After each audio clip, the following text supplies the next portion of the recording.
اعوذ باللہ من الشیطان الرجیم بسم اللہ الرحمن الرحیم ھذا بیان للناس وہدی وموعظۃ للمتقین۔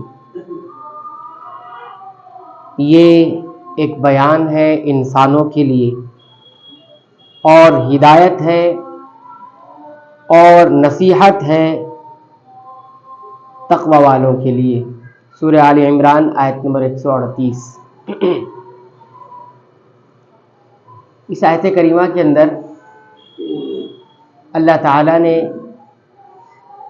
قرآن حکیم کی 3 صفت کو بیان کیا ہے۔ پہلی صفت قرآن حکیم کی یہ بیان کی گئی، ھذا بیان، یہ یعنی قرآن بیان ہے۔ بیان کس کو کہا جاتا ہے؟ بیان کہا جاتا ہے ایسی صاف ستھری اور صاف شفاف بات جو اپنے معنی اور مفہوم میں بالکل واضح ہو، اس میں کسی قسم کی کوئی رکاوٹ نہ ہو سمجھنے کے لیے۔ ھذا بیان، یہ بیان ہے۔ ایک اور بلاغت سمجھے قرآن حکیم کی۔ قرآن حکیم اپنے بیان کے اندر یعنی اسلوب کلام میں، بیان کرنے کے انداز میں معجزہ رکھتا ہے۔ یہ نہیں کہا گیا کہ قرآن حکیم کے اندر ہر چیز کا بیان ہے، نہیں، بلکہ یہ کہا گیا یہ قرآن بیان ہے، یہ سراپا بیان ہے۔ دونوں میں فرق ہے نا۔ ایک آدمی عطا کرنے میں، دینے میں سمندر کی طرح ہے، ایک آدمی سراپا سمندر ہے عطا کرنے۔ فرق ہے دونوں کی بات میں۔ تو قرآن حکیم کے بارے میں بتایا گیا کہ ھذا بیان، یہ بیان ہے۔ تو یہ پہلی صفت ہوئی، لیکن یہ صفت عام ہے، صفت ہے، اس کو کہا جاتا ہے یہ عام صفت ہے، یہ بیان سارے انسانوں کے لیے، جو بھی آئے گا قرآن سمجھنے کے لیے، قرآن کو پڑھنے کے لیے، تو اسے بالکل صاف ستھری بات معلوم ہوگی۔ ھذا بیان للناس، سب کے لیے ہے یہ۔ اسی لیے اہل علم نے کہا کہ قرآن سب کے لیے، بس اتنا بتایا جائے دنیا کو، قرآن سب کے لیے، یہ نہ بتایا جائے قرآن مسلمانوں کے لیے، یہ نہ بتایا جائے قرآن فلاں لوگوں کے لیے، نہیں، ھذا بیان للناس، قرآن سب کے لیے۔ اللہ رب العالمین، اللہ تمام جہانوں کا رب، محمد تمام عالم کے رسول، تو اللہ سب کے لیے رسول، اللہ سب کے لیے رسول، تو قرآن بھی سب کے لیے۔ یہ ہے اسلام کا نعرہ، یہ ہے کہ اللہ سب کے لیے، رسول اللہ سب کے لیے، قرآن حکیم بھی سب کے لیے۔ اور اسی لیے آپ مسلمانوں کو چاہے غیر مسلموں کو چاہے، کسی کو بھی آپ ادھر ادھر کی بات نہیں بتائیں، کوئی منطق، کوئی فلسفہ، ادھر ادھر کی بات نہیں، سیدھی سچی بات قرآن حکیم میں یہ ہے، یہ آپ سنیے۔ نبی کریم صلی اللہ علیہ وسلم کبھی ادھر ادھر کی بات نہیں بتاتے تھے۔ جب آپ نے دعوت کا آغاز کیا تو ادھر ادھر کی بات نہیں کی، یہ فلسفہ لایا ہو، یہ فلسفہ لایا ہو، یہ منطقی بات ہو، نہیں، سیدھی سیدھی آپ تعلیم رکھیں گے قرآن حکیم کی۔ جس کو اثر لینا ہے وہ اثر لے گا، جسے قبول کرنا ہے قبول کرے گا، جسے ہدایت ملنی ہے ہدایت ملے گی۔ ہمارا کام قرآن حکیم کے ذریعے اور سنتوں کے ذریعے دعوت دینا ہے۔ یہ کیا آج کل ایک ٹرینڈ چل چکا ہے، لوگ قرآن اسلام کی طرف بلا رہے ہیں دوسرے انداز میں، ادھر سے ادھر سے، نہیں، یہ طریقہ صحیح نہیں ہے، یہ طریقہ درست نہیں ہے۔ طریقہ یہی ہے، کیونکہ قرآن حکیم کے بارے جو ہم ایمان رکھتے ہیں کہ یہ فطری کلام ہے، اللہ کا کلام ہے، اور یہ فطرت سے خطاب کرتا ہے، انسان کی فطرت کو خطاب کرتا ہے، تو دوسری بات کیوں رکھیں گے ہم؟ جب ہمارا ایمان ہے تو ہم دوسری بات کیوں سمجھائیں گے؟ سیدھی سیدھی بات رکھے، سمجھ میں آئے گی تو آئے گی، اور سمجھ میں کیوں نہیں آئے گی؟ آج نہیں کل نہیں، سمجھ میں آئے گی۔ اس سے کئی سخت دل والوں کو سمجھ میں آئی، آج کے لوگوں کو کیوں نہیں سمجھ میں آئے گی؟ بالکل آئے گی سمجھ۔ ھذا بیان للناس، یہ انسانوں کے لیے بیان ہے۔ تو یہ عام صفت ہے سب کے لیے۔ دوسری صفت بیان کی گئی ہے وہ ہدن، اور یہ قرآن ہدایت ہے۔ ہدا کا معنی کیا ہوتا ہے؟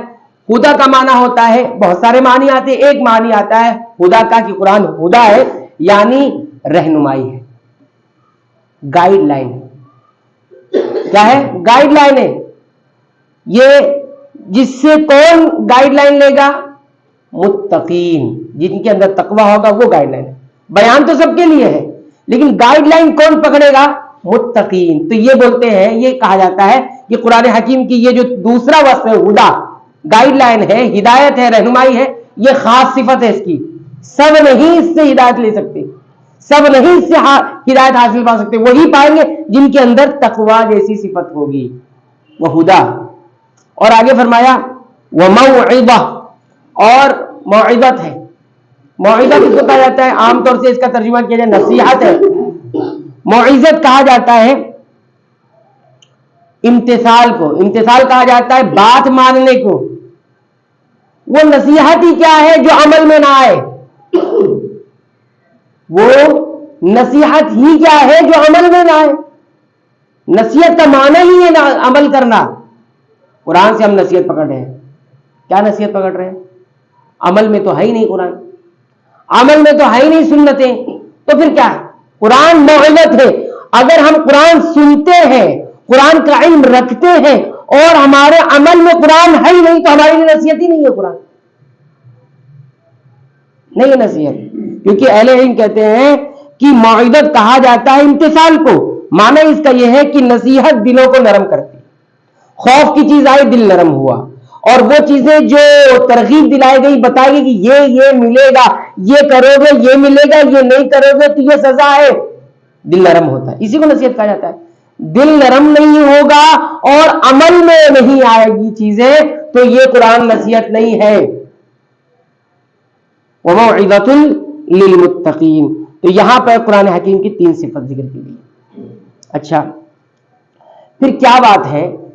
پھر کیا بات ہے کہ قرآن حکیم بیان بھی ہے، بالکل صاف ستھرا ہے یہ، قرآن حکیم گائیڈ لائن ہدایت بھی ہے، قرآن حکیم موعظت بھی ہے، لیکن پھر بھی ہم دیکھ رہے ہیں کہ قرآن حکیم کا کوئی اثر اور کوئی تاثیر نظر نہیں آ رہی۔ کہتے ہیں یہ تینوں باتیں اگر قرآن حکیم سے انسان لے رہا ہے اور اس کے مطابق چل رہا ہے تب تو بہت اچھی بات ہے، وہ متقی ہے۔ لیکن اگر ایسا نہیں ہے تو ایسا انسان اندھے پن میں ہے اور گندگی میں ہے۔ قرآن حکیم کے مطابق ایسا انسان اندھے پن میں ہے اور کیا ہے؟ گندگی میں ہے۔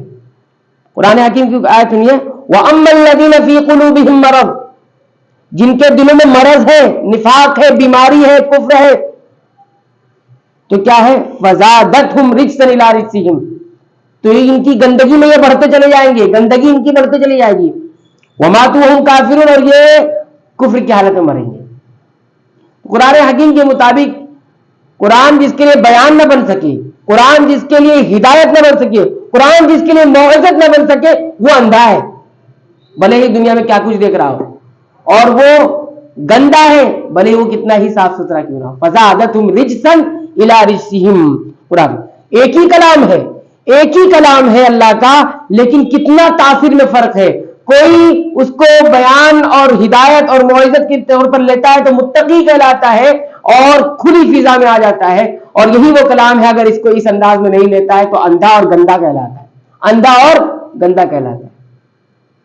یہ قرآن قوموں کو اوپر بھی لے جاتا ہے، قوموں کو پست بھی لے جاتا ہے، یہی قرآن ہے، قوموں کو عروج دیتا ہے، قوموں کو زوال دیتا ہے۔ پھر اس بات پر غور کریں ایسا کیوں ہوتا ہے، تو نبی کریم صلی اللہ علیہ وسلم کے فرمان پر غور کریں گے۔ نبی کریم صلی اللہ علیہ وسلم نے بتایا کہ لوگوں کے جو دل ہوتے ہیں وہ ارض، زمین کی طرح ہے۔ کس کی طرح ہے؟ زمین کی طرح ہے۔ کیسے؟ زمین کچھ ایسی ہوتی ہے جو بہت پاکیزہ، بڑی اچھی زمین ہوتی ہے، پانی آیا، پانی کو قبول کر لیا، پانی قبول کر لیا، اب اگا کیا اس سے؟ سرسبز و شادابی آئی، پیڑ پودے ہوئے، تو کیا ہوا؟ فائدہ ہوا کہ نہیں؟ خود بھی فائدہ اٹھائی زمین نے، اور جو کچھ اگایا لوگوں نے بھی اس سے فائدہ اٹھایا۔ یہ لوگوں کے دل ہوتے ہیں ایک طرح کے، جیسے زمین ویسے دل قبول کر لیتے ہیں اور لوگوں کو فائدہ پہنچاتے۔ ایک زمین ہوتی ہے، ٹھوس زمین ہوتی ہے، پانی نہیں پیتی ہے وہ، ایسی دل بھی ہوتے ہیں۔ پانی نہیں پیتی لیکن کیا کرتی ہے, پانی کو اسٹور تو کر لیتی ہے, ٹھوس ہے پانی گھیر کے جمع کر لی, کیا ہوا, خود تو فائدہ نہیں پہنچائی لیکن کون فائدہ اٹھایا, لوگ آئے اس سے پانی پیا, جانوروں کو پانی پلایا, دیگر اور چیزوں کو سیراب کر لیا. یہ ایسے دل بھی ہوتے ہیں.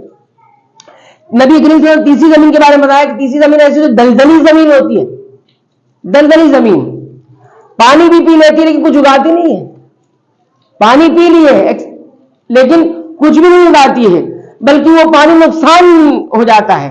اگر وہ سوکھ گیا زمین تو چلنے کے لائق ہے, لیکن اگر گیلی ہے اور اسی طرح دلدلی ہے تو پھر اس پہ چلنا بھی ممکن نہیں ہوتا, اور بسا اوقات انسان اس پہ پھسلتا ہے, گرتا ہے, چوٹ لگ جاتی ہے. یہ تیسری زمین ہے, یہ تیسری طرح کا دل ہے, یہ تیسری طرح کا دل ہے. دیکھیے آپ تعبیر دیکھیے, انسانوں کے دلوں کو کس انداز میں نبی کریم صلی اللہ علیہ وسلم سمجھانے کی کوشش کی. اس کے بعد بولتے یہی مثال ہے دنیا والوں کے دلوں کی, انسانوں کے دلوں کی, کہ کچھ لوگ جو ہوتے ہیں ایسے ہوتے ہیں کہ قرآن ان کے لیے نہ ہدایت بن جاتا ہے, وہ خود بھی فائدہ اٹھاتے, دوسرے لوگ فائدہ اٹھاتے. یہ عالم باعمل کی مثال ہے. ایک عالم جو باعمل ہے, علم رکھتا ہے, خود فائدہ اٹھاتا ہے, عمل کرتا ہے, کئی لوگوں کو فائدہ دیتا ہے, سب اس سے سیکھتے ہیں اور سرسبز و شادہ بھی حاصل کرتے ہیں. اور ایک ایسا ہے کہ جو خود حاصل کر لیتا ہے, خود عمل نہیں کرتا, خود ہی فائدہ نہیں اٹھاتا, جیسے اسٹور کر لیا اور دوسرے کو فائدہ تو پہنچا رہا ہے, خود فائدہ ہی نہیں اٹھا رہا. تو یہ دلوں کی مثال ہے. اس وجہ سے قرآن ایک ہی کلام ہے, کسی کے لیے اندھا پن اور گندا ہو گیا ہے, یا لوگ گندے ہو گئے, اور کسی کے لیے ہدایت اور موعظت کا حصہ بن گیا ہے. تو یہی ہے کہ جب انسان جو ہے جس انداز کی گناہ کی گندگی اپنے اندر ڈالیں گے تو قرآن حکیم نہیں آتا. قرآن حکیم ایک نور ہے, ایک روشنی ہے, سب کو نہیں ملتا. جب اندر کی گندگی صاف ہوگی, کفر, نفاق اور دیگر چیزیں نکلے گی, تب جا کے قرآن حکیم آئے گا. تو اس بات پر بھی ہمیں غور کرنا ہے کہ قرآن حکیم ہم پر اثر انداز کیوں نہیں ہوتا. قرآن حکیم کی تاثیر سے کوئی انکار ہے نہیں. مردہ دلوں کو زندہ کر دیتا ہے, مردہ دلوں کو قرآن حکیم زندہ کر دیتا ہے, لیکن کب؟ جب وہ دل صاف ہو, اس کے اندر تاثیر قبول کرنے کی صلاحیت ہو. تو جیسے زمین, اگر ٹھوس زمین پر جائیں گے آپ, پھر تو وہاں آپ کچھ اگانا چاہیں گے تو اگے گا نہیں, اگے گا. تو ایسی دل کا بھی معاملہ ہے. تو اس سوال کا جواب بھی حل ہو گیا کہ کیوں ایسا ہے کہ قرآن حکیم کیوں لوگوں کے دلوں کے پر اثر نہیں کرتا. وجہ اس کی یہی ہے, انسانوں میں یہ جو کیٹیگری جو زمین کی ہے, اس میں ہم کس کیٹیگری میں ہے وہ غور کرنے کی چیز ہے.